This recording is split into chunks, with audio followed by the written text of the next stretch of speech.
This is the second set of HIDIZS IEMs that I'm reviewing, and I did go into this expecting a lot from this set of IEMs.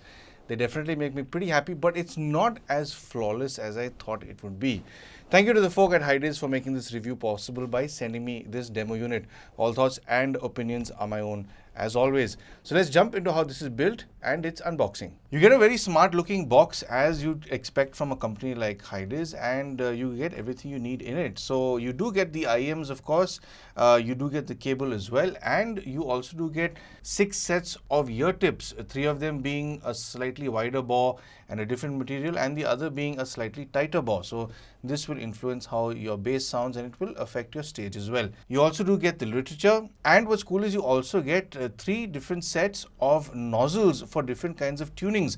So it does come with a black nozzles on it. You get a red and a white one as well, which has slightly different tunings, which I'll talk about in the chapter about sound. Moving on to the cable, you do get a very nice premium cable. It is an OFC silver plated twisted cable, which doesn't have a fabric finish to it. So when it glides over your clothes or your collar, it does not leave any sounds pushing into your IEMs.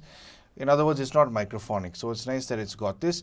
Now, one side is of course terminated to the 3.5 mm termination. You can get a 4.4 balanced option as well. And the other side is terminated to a 0.78 mm 2-pin detachable connector, so you can plug them into the IEM, of course. And then moving on to the IEMs, well, this is where I've got a bit of a gripe with these because I've never really liked this full chrome finish. I would have liked it if it had some sort of a matte sort of paint to it, or the other IEMs did have sort of a leather sort of finish to the faceplate. I do like things that are not fully chrome because this does show up a massive amount of fingerprints and grease marks. In fact, just as soon as I unboxed it, literally seconds after doing it, it looked, a bit not new because of this specific finish. It does have that problem. Now the faceplate does look very cool. It can look like maybe something like an Iron Man helmet, or something from the Alien vs Predator, the Predator helmet. It looks very cool.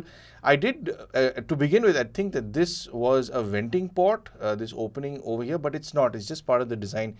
It does have venting ports, however, on the back over here and on the inside closer to the nozzle area, so it can breathe a bit. This does help with stage, of course, and of course you will get the HIDIZS MK10 marking here on the left and right sections of both IEMs.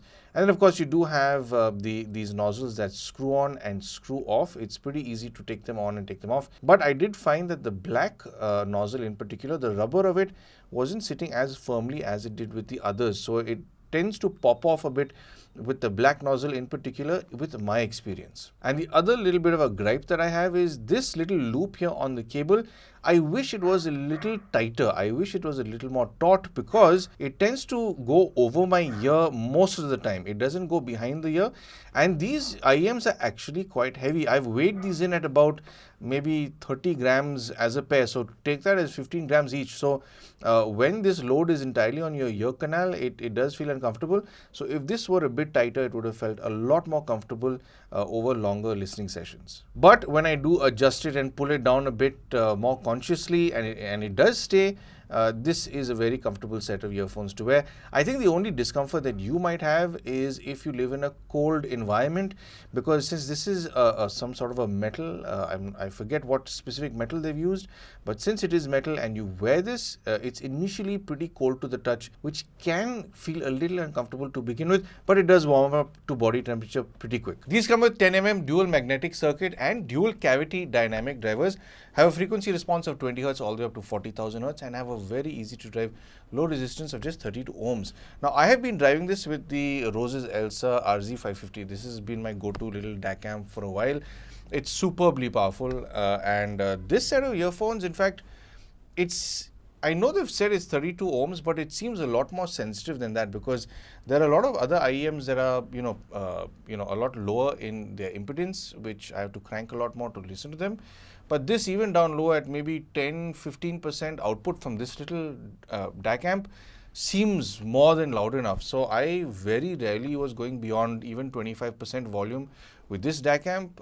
So I don't know if that 32% resistance is correct, but it's definitely very easy to drive for certain on a volume front. Now the thing is, volume will fluctuate depending on what kind of device you're pushing your signal through, be it DAC amps, your phone, or whatever.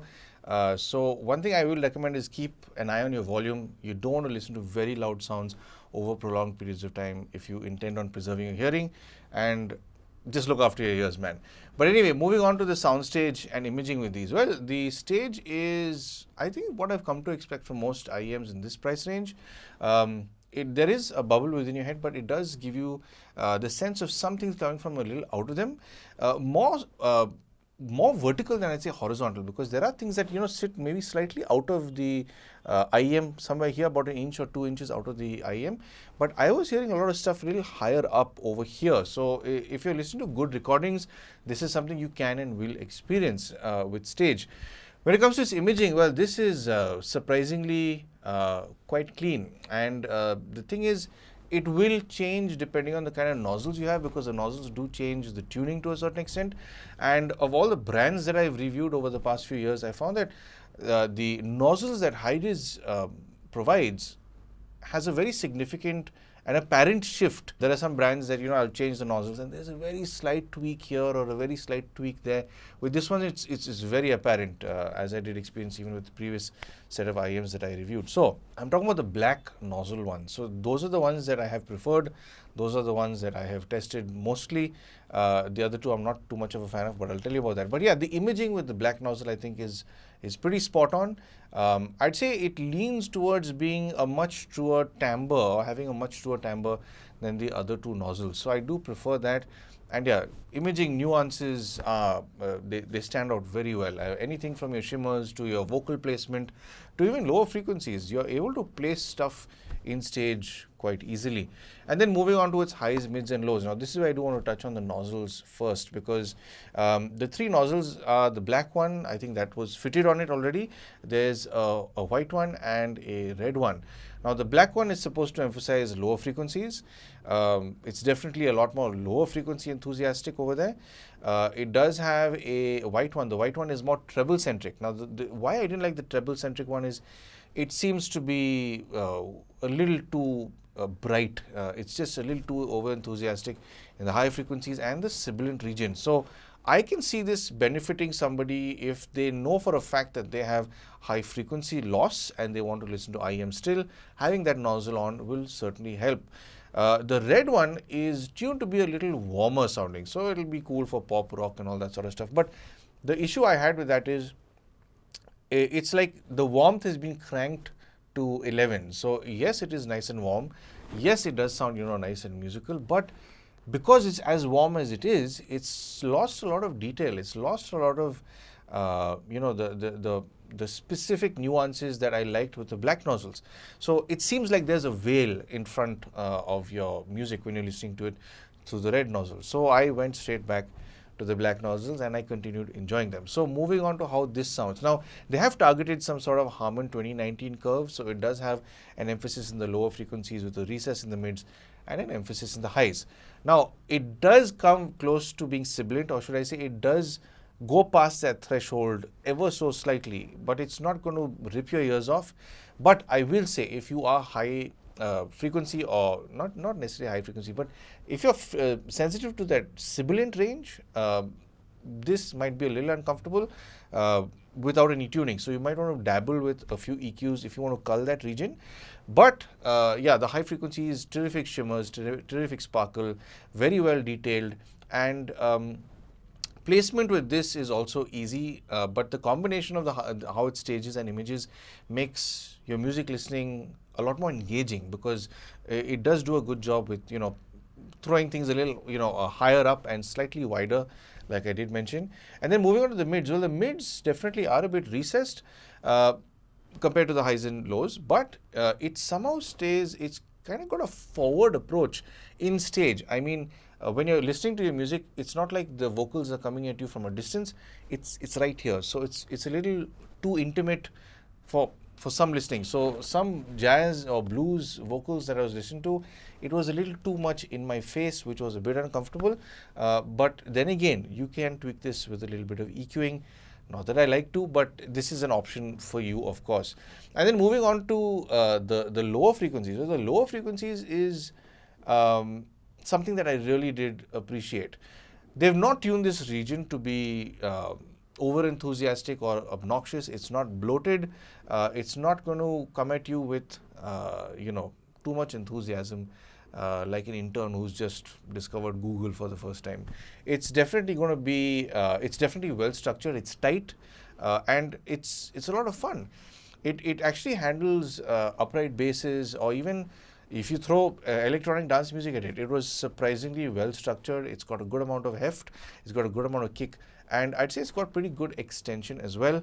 But also, having said that, I have been driving it with a very powerful DAC amp, like I did mention. So all in all, on the overall tuning, I really do like how they've tuned it. Even the vocals, for that matter, despite that recess, it's not exaggeratedly dipped in any region. It's sort of sounds like they've got a very gradual wave going on. So thanks to that, the female vocals don't thin out. There are some brands that tend to, you know, pull a little too much of the lower mids or the mid mids down. So with those IEMs, the female vocals start to sound very tinny and thin, and they don't have any body. This, they've maintained that. So whether you listen to male or female vocals, they are well rounded. The only thing I find a bit odd is that they're a little too intimate. If some people do like that, if you like that kind of tuning, I think you're going to like how this sounds. So to sum up, I think this is another great set of IEMs from HIDIZS. In fact, I think they're launching it today, or it has been launched today, or sometime now. And I think a lot of people will like it. Why I don't like it is because of the finish. I'm not a fan of this chrome-like or metallic-like finish, because it's just a fingerprint city. It shows up, you know, very easily. It doesn't look as clean and sparkly as I'd like it to for a long period of time, because you just touch it once and it looks like that. So I've got my problems. If you are like that too, you might find this to be a bit of a hassle. And then I also do wish that the ear loops were a little tighter around my ears. Maybe, I don't know, if you've got a larger ear, it'll be perfect for you. But for my ears, I think I've got maybe slightly smaller or medium-sized ears. So the left loop in particular, let me just put it on to show you. But when I put this on, like so, and swing this around, you know, I think it just popped off. Yeah, so it keeps popping off like this. So right now all the weight is on my concha and my ear canal. So I have to keep sort of lifting it over and sort of pulling it down to hopefully make it sit taut.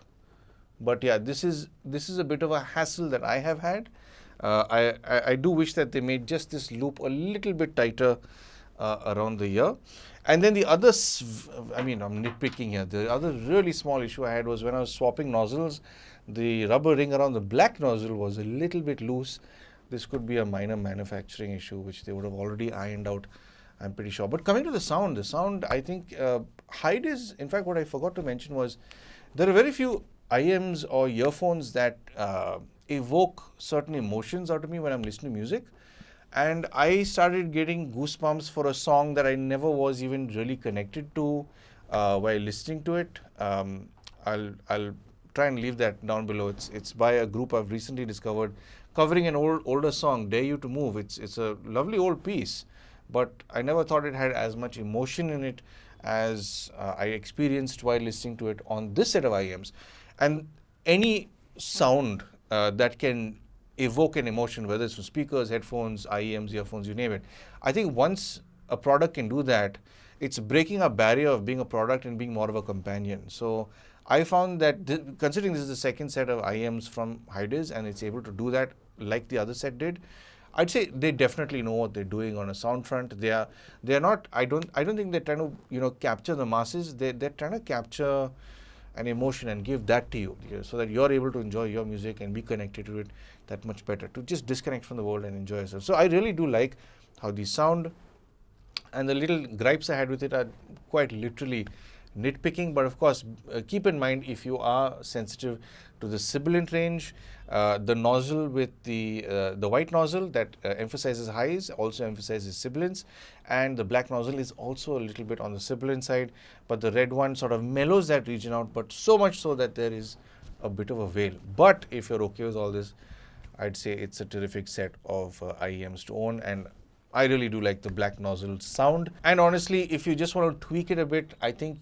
it's worthwhile trying that, just to get those slight amount of control on the things that are peaking too much for you or so on. Because in general, it's overall tuning and the balance of the way they've done everything is absolutely spot on.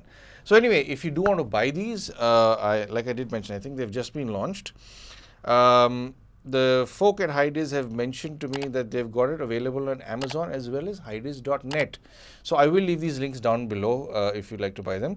Now on Amazon, it is going for about 66.59 US dollars, but on HIDIZS.net, it's going for about $59. So I think that's a much better deal. Of course, if you do want to save that little bit extra, you can buy it from them. There you are. That's my quick review on the HIDIZS MK10, and I do hope that this review has given you a better understanding for these IEMs, and I also hope that I've helped you make some sort of purchase decision. If you would like to help support the channel, I'm sure you know exactly how to, but of course, thank you for tuning in for some sound advice.